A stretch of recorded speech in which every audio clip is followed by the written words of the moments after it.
Marami po kasing mga negosyante ngayon. Marami hong mga sumubok magnegosyo na akala nila pag nagbukas sila ng negosyo, kikita sila ng malaki, makakabili sila ng bahay after 1 year, mabibili nila yung mga pangarap nilang sasakyan, pangarap nilang travel abroad, pangarap nilang savings para sa pamilya nila. Akala nila makukuha nila after 1 year, 2 years sa pagninegosyo. No? Meron po yan tinatawag na momentum. Sa lahat po ng gagawin natin, meron pong momentum. So may law of momentum. Ibig sabihin, yung umpisa natin, hindi yan lagi ang pinakamabilis natin. Usually, yung umpisa natin, yan yung pinakamabagal natin. Kasi nandoon ka pa sa tinatawag natin na learning stage. So lahat po ng negosyo, dadaan po talaga doon sa tinatawag natin na learning stage. Ibig sabihin, kahit anong planong ginawa mo, kahit anong experience ang meron ka, kahit anong skill set or knowledge na meron ka, dadaan at dadaan ka pa rin doon sa tinatawag natin na birth pains o yung karaniwan na na-i-experience ng mga negosyanteng nag-uumpisa.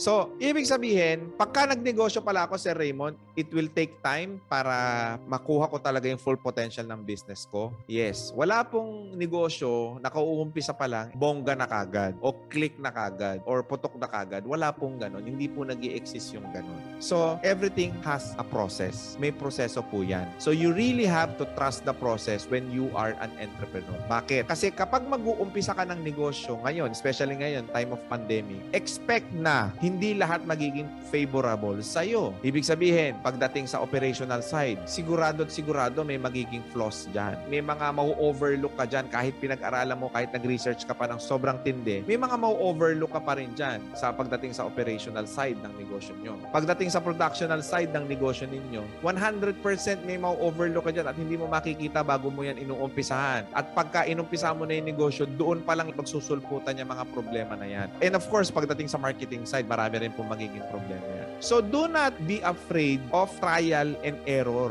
Huwag po kayong matatakot sa trial and error kasi part ng negosyo yan. Kailangan nating daanan yung trial and error stage. Sir, pinag-aralan ko. Nag-research ako bago ko buksan to. Talagang pinagplanuhan naming maigi bago namin i-start. May lalabas pa rin dyan. So, dun sa opening ninyo is your first trial. Yan. First stage ng negosyo ninyo. Bakit mo kailangan i-mindset yung sarili mo na pag nagbukas ka ng negosyo, that is actually your first trial. Ibig sabihin, kaya po siya tinatawag na first trial, kailangan mo i-consider being an entrepreneur, may experience kang challenges. Definitely may experience kang challenges. So first trial, first month, second month, third month, nasa trial stage, first trial stage of our business na kami. Tapos maglalabasan dyan yung mga maliliit na problema, yung mga hindi mo nakita. Halimbawa, mga empleyado hindi nakakapaglinis ng ganitong oras, ito yung nagiging problema pagdating sa productional side, ay nasisira. Yung ganitong produkto pala, hindi pala siya fast moving, yung ganito palang sistema pala, hindi pala siya applicable sa panahon na natin ngayon. So magsusulputan po yan on your first trial of business. Diba? So first stage. So that is 1 to 3 months yung first trial po natin.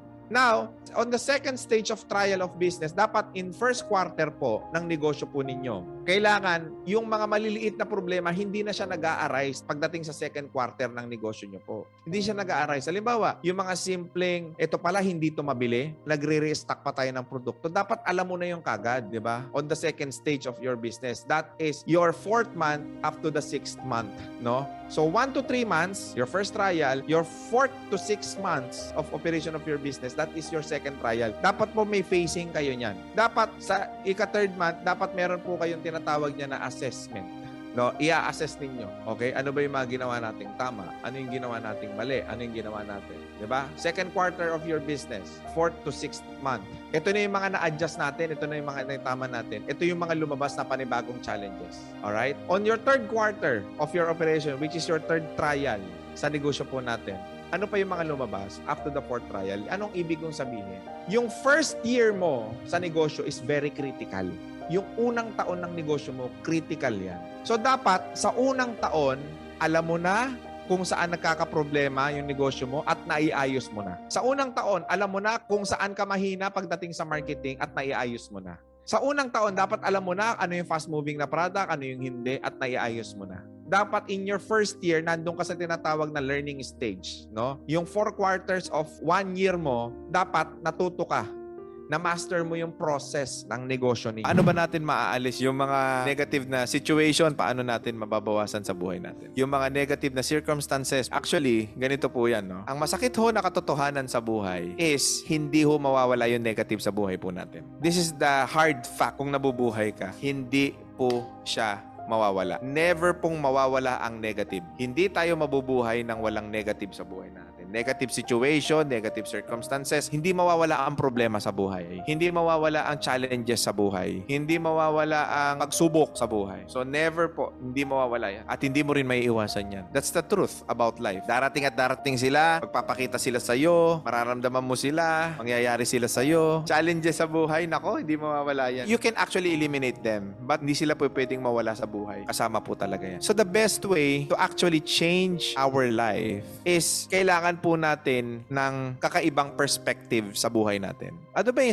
perspective? Yung tinatawag po natin na pananaw. I will try my best. Tutulungan ko po kayo para tuwing may darating sa atin na mga pagsubok, negative circumstances, negative people, ida-down ka, i-reject ka, i-discourage ka. Tuwing may darating sa'yo na mga problema, pagsubok sa buhay, ano ba yung maitutulong nitong tinatawag natin na perspective sa buhay? Ganito lang po yan. Ang mindset nyo po lagi is number 1, expect problems will come to your way. Expectin mo na maraming problemang darating sa buhay mo. Expectin mo na maraming pagsubok, maraming challenges, maraming negative na tao. You have to become aware that darating sila sa buhay mo. Pagka na-surpresa ka kasi, defenseless ka eh. Ibig sabihin, pag dumating yung problema sa'yo, caught off guard ka, wala kang chance para lumaban kasi na-surpresa ka eh. Pero kung aware ka, di, normal lang yan. Normal na mangyayari to, normal na may ganitong pagkakataon. Pag yun na yung mindset mo, doon pumapasok yung tinatawag po natin na critical thinking. Nakakapag-analyze ka ng maayos, not based on your emotions. Bakit? The reason why maraming tao ang kinakapitan ng negativity, it's because nagiging emotional ang maraming tao pag nagkakaproblema. Bakit? Hindi nila napagandaan. Hindi kasama sa mindset nila na normal na magkakaproblema ka, normal na magkaka-challenges ka, normal na maraming tao magda-down sa'yo, normal na maraming tao magta-turn down sa'yo. Hindi nila in-expect yun eh. Ang akala nila, yung na-visualize nila, ito yung mangyayari, maganda lahat, maganda. Hindi. Dapat aware ka na. Definitely, it will happen. Hindi laging tag-araw, may tag-ulan din. Tandaan nyo po yan. At hindi laging tag-ulan, may tag-araw din. Vice versa. Anong ibig kong sabihin? Kapag ka-aware ka, alam mo na may darating na problema eventually sa negosyo mo, sa relasyon ninyong mag-asawa, sa mga anak mo, hindi ka na magiging emotional. Gagana yung tinatawag natin na logic, yung critical thinking, para makapag-desisyon ka ng tama sa buhay mo. So, ibig sabihin, kapag may nagkamali, okay lang yan. Kapag nadapa ka, ang lagi mong isipin, okay lang yan. Kasi bakit? Expected mo na pwede kang madapa. Hindi ka perfecto. So, expect mo na pwede kang mag-fail. Pwede bumagsak yung negosyo mo. Expect mo na yan. But do not focus on that. Importante lang, aware ka na pwedeng mangyari at mangyayari yan sa buhay mo. Para lang handa ka. Anytime na dumating na siya, mangyari na siya, alam mo na, oy, naalala ko yung sinasabi sa akin ni Sir Raymond. May darating nga palang pagsubok. May taong magne-negative sa akin. May taong magta-turn down sa akin. Naalala ko yung sinasabi sa akin ni Boss RDR. Ito pala yung mangyayari. Pagka-aware ka na, ito yung dapat kong gawin. Not based on my emotion, but ito talaga yung solusyon sa ganitong klase ng problema. So, kailangan natin na maging gising tayo sa buhay. Hindi yung lagi tayo nananaginip ng gising. Dapat gising tayo sa buhay. Ang ibig sabihin ng gising po tayo sa buhay is that normal na mawawalan ka ng business partner in the future, normal na malulugi ka, normal na magkakaganito ka. Pero ito yung solusyon, no? Ito lang yung gagawin ko. Nakaset up na sa isip mo yan. Kailangan gising ka. Expect mo na. That's the number 1 step na kailangan mong gawin. Kailangan aware. Thank you so much at nakasama namin kayo hanggang sa parte na to. Sana ay marami kayong natutunan, napulot, na pwede nating magamit sa pagninegosyo at sa buhay natin.